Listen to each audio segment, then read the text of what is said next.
Halo, apa kabar? Semoga kita semua selalu sehat dan sejahtera ya. Jumpa lagi dengan saya Daniswara Haryono. Dan hari ini saya akan bicara mengenai kiat-kiat berwirausaha. Nah, pasti kita semua tahu bahwa akhir-akhir ini ada trending topik mengenai wirausaha. Banyak orang bicara mengenai hal itu. Terutama anak-anak muda juga bicara bahwa mereka punya keinginan untuk menjadi wirausaha atau bahasa kerennya mungkin jadi entrepreneur. Nah, ini hal yang sangat menarik juga. Kenapa tiba-tiba begitu banyak yang berkeinginan? Tapi kita lihat juga bahwa pemerintah juga menyampaikan kalau Indonesia mau negara maju, kita masih butuh sekitar 4 juta orang lagi untuk bisa menjadi wirausaha. Nah, tentunya begitu banyak peluang, begitu banyak harapan daripada negara terhadap anak-anak muda sekarang untuk bisa jadi wirausaha. Tapi di samping itu juga kita semua lihat bahwa ada cukup banyak orang-orang yang punya latar belakang wirausaha atau entrepreneur ini ternyata dipakai oleh negara. Kita lihat presiden, wakil presiden, menteri-menteri, kemudian juga bukan hanya di eksekutif, tapi juga di legislatif. Kita lihat ketua DPR, ketua MPR, ketua DPD, itu hampir semuanya berlatar belakang wirausaha. Artinya ada sesuatu yang lebih daripada wirausaha ini. Ya, dan ini bergeser juga, bukan hanya di eksekutif, bukan hanya di legislatif, ternyata di instansi-instansi lainnya juga begitu. Sekarang di dunia pendidikan juga seperti itu. Mulai ada rektor-rektor yang berlatar belakang wirausaha. Salah satunya tentunya dari Universitas Kristen Indonesia, rektornya juga berlatar belakang entrepreneur. Nah, buat kita semua yang ingin menjadi wirausaha, tentunya pastinya ingin menjadi wirausaha yang sukses. Bagaimana caranya? Dan sukses atau tidak suksesnya bukan tergantung besar atau kecilnya usaha yang sedang ditangani atau yang sedang dijalani, tapi yang paling penting adalah suksesnya. Walaupun usaha kecil, kalau dia sukses, itu bisa dikatakan sebagai pengusaha yang berhasil, ya. Karena ada ibarat yang mengatakan small is beautiful, jadi nggak harus selalu besar. Nah, kiat-kiatnya apa? Ada 4 kiat utama sebetulnya yang harus kita pikirkan. Yang pertama adalah kerja keras. Harus mau kerja keras. Nah, kerja keras ini bukan berarti selalu secara fisik. Kerja keras ini artinya kita fokus. Kita fokus dimanapun kita berada, kita memikirkan usaha yang sedang kita lakukan. Walaupun kita mengerjakan lain, segala macam, kita tetap berpikir bagaimana kita membesarkan usaha kita. Bagaimana kita memperbaiki usaha kita, bagaimana kita mengkoordinir usaha kita. Kemudian kita juga dalam memilih pasar, apakah kelas bawah, apakah kelas menengah, apakah kelas atas. Nah, ini kita fokus mengerjakan itu. Jadi basicnya adalah kerja keras. Ya, kalau perlu yang namanya wirausahawan itu harus siap untuk berpikir dan bekerja 24 hours. Diimbangi kerja keras dengan kerja cerdas dan kerja ikhlas juga perlu. Nah, ini yang pertama. Kemudian hal yang kedua kita lihat lagi, bahwa diperlukan juga yang namanya berani ambil risiko. Jadi nggak ada yang namanya mau jadi pengusaha, jadi wirausaha, nggak berani mengambil risiko. Jadi mau untungnya tapi nggak mau risikonya, nggak ada.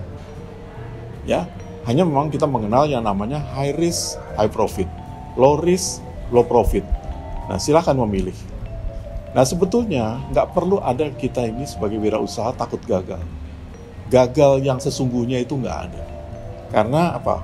Kita sebenarnya ditempa untuk punya nyali, untuk berani gagal, berani bangkit, berani gagal, berani bangkit. Dan gagal itu akan terjadi kalau kita stop untuk mencoba. Tapi kalau kita misalnya pas kita nggak berhasil atau kita gagal, kemudian kita bangkit lagi, pasti bisa dipastikan 100%. Pasti kita akan menjadi orang yang sukses, berhasil. Karena nggak mungkin gagal terus. Ingat, keledai aja nggak mau jatuh di tempat yang sama. Ya, jadi cukup 1 kali kita jatuh, kemudian kita bangkit lagi dengan memperbaiki kekurangan kita. Nah, kemudian kiat yang berikutnya, kiat yang ketiga, bahwa seorang wirausaha itu harus kreatif dan inovatif. Nah, ini penting. Karena dengan kreativitas, apapun situasinya, termasuk juga dalam situasi pandemi COVID seperti sekarang, kita harus new normal life. Nah, kita berpikir kreatif, kita berani berpikir out of the box. Jangan seperti yang lalu, jangan mengekor terus. Pengusaha lain mungkin melakukan kegiatan seperti yang ada di depan mata kita, terus kemudian kita mau melakukan persis seperti yang dilakukan oleh dia. Enggak, kita harus lebih kreatif, kita perbaiki, kita sesuaikan dengan kemauan daripada konsumen kita. Ya, kemudian kita sesuaikan lagi, karena memang yang namanya pengusaha ini harus siap untuk bersaing. Nah, dalam bersaing ini tentunya kita juga tahu bahwa harus memunculkan produk yang berbeda. Ya, kalau kita bicara produk, bisa berupa barang, bisa berupa jasa. Nah, disampaikan dengan bentuk yang kreatif. Nah, bicara kreatif dan inovatif. Inovatif ini bukan berarti selalu dalam bentuk penemuan. Inovatif ini paling tidak sesuatu yang baru. Ya, sesuatu yang berbeda dengan biasanya. Jadi kalau kita melihat misalnya kita mau jual makanan, nah kita juga paling tidak kita packing dengan kondisi yang berbeda, ya, situasi yang berbeda. Pasti marketnya juga akan meresponsnya dengan baik. Nah, kemudian hal yang keempat, kiat yang keempat, itu yang tidak kalah pentingnya adalah memiliki jaringan. Nah, buat kita yang sebetulnya mungkin pada saat masa kecilnya, masa mudanya kurang bergaul, jangan kecil hati. Ya, memang kita bisa memulai jaringan ini dari lingkungan terdekat kita. Katakanlah keluarga, katakanlah teman SMP pada saat reunian kita bina lagi, teman SMA pada saat reunian kita bina lagi, teman kuliah juga seperti itu. Tapi di luar itu semua, kita masih bisa membina jaringan yang lebih berkualitas lagi. Misalnya, kita masuk ke dalam ikatan atau himpunan atau asosiasi pengusaha atau perusahaan. Ya, buat anak muda ada Himpunan Pengusaha Muda Indonesia. Buat kaum wanita ada Ikatan Wanita Pengusaha Indonesia. Kemudian ada lagi Himpunan Pengusaha Pribumi Indonesia. Ada Asosiasi Pengusaha Indonesia. Kalau yang sifatnya sektoral ada juga yang di bidang properti, kita bisa bergabung di REI, ya, Real Estate Indonesia, atau ada Aprindo, atau ada Gapensi dan sebagainya. Di Indonesia itu ada lebih sekitar 100 asosiasi atau himpunan pengusaha.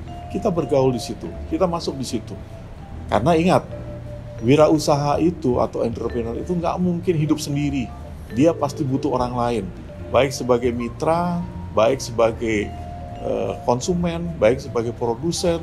Ya, karena namanya pengusaha ini, ada kalanya kita sebagai produsen, ada kalanya kita sebagai konsumen. Ingat, bagi pengusaha itu satu musuh udah terlalu banyak, tapi 1000 teman terlalu sedikit. Ya, ingat, ada 4 kiat untuk berwirausaha. Percayalah, kalau kita menjalani dan mempunyai kekuatan di 4 kiat-kiat ini, pasti kita akan mampu untuk menjadi wirausaha yang sukses. Baik, terima kasih. Selamat menjadi wirausaha yang sukses, dan kiranya Tuhan selalu beserta kita. Salam sukses, tetap semangat. Thank you.